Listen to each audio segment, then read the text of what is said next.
Good morning बच्चों, online class में आपका स्वागत है। बच्चों, हमने चैप्टर 3 के 2 पार्ट पढ़ चुके हैं। कौन सा चैप्टर 3 था? भोपाल की सैर। अब उसका हम 3rd पार्ट पढ़ेंगे। चलो बच्चों देखते हैं। अब आपको सामने वीडियो में दिखाई दे रहा है भोजन का समय। बच्चों को अब तक भूख लग चुकी थी, इसलिए उन्होंने अपने अपने खाने के डिब्बे खोल लिए। बिस्किट, संतरे और केले भी सभी बच्चों में बांटे गए। हर एक बच्चे को एक संतरा, एक केला और 5 बिस्किट दिए गए। सभी बच्चों ने संतरे और बिस्किट लिए, पर 38 बच्चों ने केले नहीं लिए। तो बच्चों, कुल कितने बच्चे थे? 210।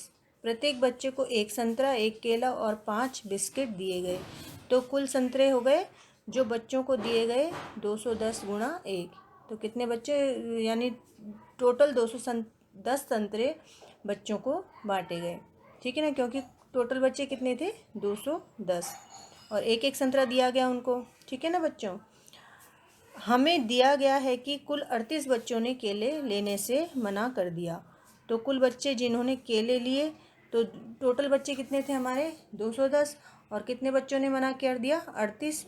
तो 210 में से हम -38 कर देंगे। तो कितने बच्चों ने केले लिए? 172 बच्चों को ने केले लिए। और हमें बताया गया है कि प्रत्येक बच्चे को 5 बिस्किट दिए गए। तो बच्चों को कुल कितने बिस्किट दिए गए? यानी बच्चों, प्रत्येक बच्चे को कितने दिए गए? 5 बिस्किट दिए गए। तो टोटल बच्चे थे हमारे पास 210। तो 210 बच्चों को 5 बिस्किट दिए गए, तो 210 को गुणा कर देंगे हम 5 से। तो जब हम गुणा करेंगे तो बच्चों 210 बच्चों में 1050 बिस्किट बांटे गए। ठीक है ना बच्चों। हाँ बच्चों, आगे देखते हैं। मंजीत और भानु ने जल्दी जल्दी अपना खाना खाया और समय बिताने के लिए पहेलियाँ बुझाने लगे। तो बच्चों, वो खाना खाने के बाद अपना समय व्यतीत करने के लिए पहेलियाँ खेलने लगे। तो मंजीत बोलती है, मुझे वह संख्या बताओ जो 100 और 150 के बिल्कुल बीच में पड़ती है। तो बच्चों, 100 और 150 के बीच में कौन सी संख्या पड़ेगी? तो हम इसमें 2 का भाग देंगे तो कितनी पड़ेगी? 125। तो बच्चों, हम 100 और 150 को प्लस करेंगे, जोड़ेंगे तो कितने आ जाएंगे? आपको पता है 250। और इस संख्या में हम 2 का भाग देंगे तो बीच की संख्या कितनी पड़ेगी? 125। ठीक है ना बच्चों। अब भानु बोलती है 120 नहीं, 130 नहीं, वह कितनी पड़ेगी? 125 होगी। तो मंजीत बोलती है, बिल्कुल ठीक है, अब तुम पूछो। तभी और बच्चे भी उनमें शामिल हो गए। वे सभी तरह तरह की पहेलियाँ बुझाने लगे। अब पहली पहेली देखो बच्चों। मैंने 4 टॉफ़ी अपने 4 दोस्तों में बांट दी और 3 टॉफ़ी फिर भी बच गई। कुल कितनी टॉफ़ी मेरे पास थी? तो बच्चों, कुल टॉफ़ियाँ थी जो मैंने अपने 4 दोस्तों को बांटी। तो बच्चों, हम उसके पास जो 4 टॉफ़ियाँ उसने 4 बच्चों को बांटी, तो हम 4 को 4 से मल्टीप्लाई करेंगे तो कितनी टॉफ़ियाँ उसने दोस्तों को बांट दी? 4 गुणा 4 यानी 4 चौक 16 टॉफ़ी उसने अपने दोस्तों को बांट दी। और टॉफ़ियाँ देने के बाद भी उसके पास कितनी टॉफ़ी बच गई? 3 टॉफ़ियाँ बच गई। यानी 16 टॉफ़ी उसने बांट दी और 3 टॉफ़ियाँ उसके पास फिर भी बच गई।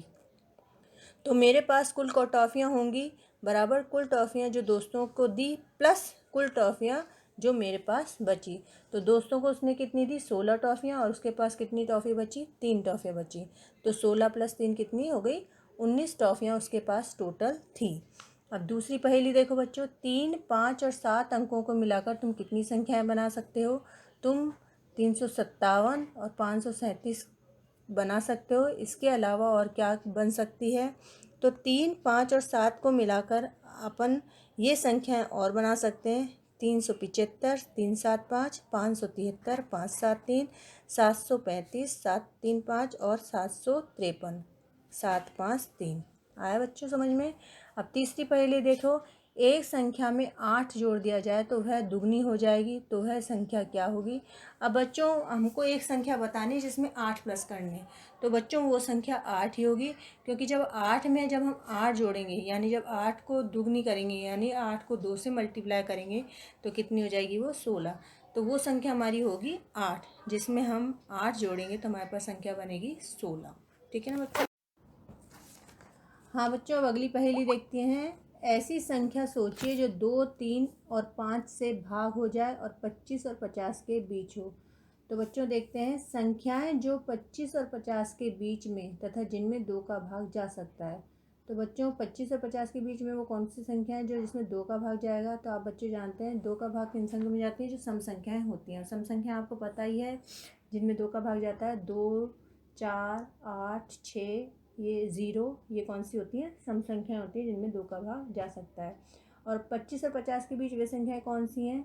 देखो बच्चों, वो संख्याएँ हैं 26, 28, 30, 32, 34, 36, 38, 40, 42, 44, 46, 48। तो बच्चों आपको पता है कि सभी सम संख्याओं में 2 का भाग जा सकता है। इसी प्रकार 25 और 50 के बीच में वे संख्याएं जिनमें 3 का भाग जा सकता है। तो वह संख्याएं हैं जिनमें 3 का भाग जाएगा, और 3 का भाग उन संख्याओं में जाता है जो विषम संख्याएं होती हैं। तो 25 और 50 के बीच वे विषम संख्याएं कौन सी है बच्चों? देखो बच्चों, 27, 30, 33, 36, मगर इसमें 30 कौन सी है बच्चों? सम संख्या है। तो वो संख्याएं होंगी 27, 30, 33, 36, 39, 42, 45, 48। तो ये कौन सी संख्या है? विषम संख्या है जिनमें 3 का भाग चला जाएगा। इसी प्रकार 25 और 50 के बीच में वे संख्याएं जिनमें 5 का भाग जा सकता है। वह संख्याएं हैं बच्चों 30, 35, 40 और 45। इतना आया बच्चों आपको समझ में? तो 25 और 50 के बीच में सबसे छोटी संख्या जिसमें 2, 3 और 5 का भाग जा सकता है वह कौन सी है? 30। देखो बच्चों, मैंने आपको पहले बताया था कि 25 और 30 में सम संख्याओं में हमने देखी थी 26, 28, 30, 32, 34, 36, 38, 40, 42, 44, 46, 48। तो इसमें भी 30 आया था। अब हमने जब 25 और 50 के बीच में जिनमें 3 का भाग जाएगा वो संख्या हमने देखी थी 27, 30, 33, 36, 39, 42, 45, 48। इसमें भी 30 आया था। और 25 और 50 के बीच में वे संख्या जिनमें 5 का भाग जाता है उसमें भी हमने बताया था आपको 30, 35, 40 और 45। तो तीनों में कितनी आ रही है आपको? 30, 30, 30। तो वो संख्या कौन सी होगी जिसमें 2 का? 30। ठीक है ना बच्चों? अब दूसरी पहेली देखो। एक छोटी चींटी 3 सेंटीमीटर 1 मिनट में चढ़ती है, यानी 3 सेंटीमीटर 1 मिनट में चढ़ जाती है। तो 2 सेंटीमीटर नीचे फिसल जाती है और 2 सेंटीमीटर नीचे फिसल जाती है, तो उसे 2 सेंटीमीटर चढ़ने में कितना समय लगेगा? तो बच्चों, एक छोटी चींटी चढ़ती है और 2 सेंटीमीटर, एक छोटी चींटी 1 मिनट में 3 सेंटीमीटर चढ़ती है और 2 सेंटीमीटर नीचे फिसल जाती है। तो चींटी के द्वारा 1 मिनट में कुल दूरी तय की जाएगी बराबर 3 सेंटीमीटर माइनस 2 सेंटीमीटर, यानी 3 सेंटीमीटर वो चढ़ती है और 2 सेंटीमीटर नीचे फिसल जाती है। तो वो कितनी दूरी चढ़ती है? यानी 2 सेंटीमीटर माइनस 3 सेंटीमीटर में, सॉरी बच्चों, 3 सेंटीमीटर से माइनस हम 2 सेंटीमीटर करेंगे तो वो 1 सेंटीमीटर चढ़ती है। ठीक है ना बच्चों? तो 2 सेंटीमीटर चढ़ेगी, यानी 2 को हम 1 से, यानी 1 सेंटीमीटर वो चढ़ती है तो 2 को हम 1 से गुणा करेंगे तो 2 मिनट में 2 सेंटीमीटर वो चढ़ जाएगी। अब बच्चों, आपका होमवर्क यही है कि जो आपको वीडियो में दिखाया गया है उसकी आपको फ़ोटो भेज दी जाएगी। उसमें से आप अच्छे से समझ के अपना काम सुंदर सुंदर हैंडराइटिंग में आपको अपनी नोटबुक में करना है। दोनों वीडियो में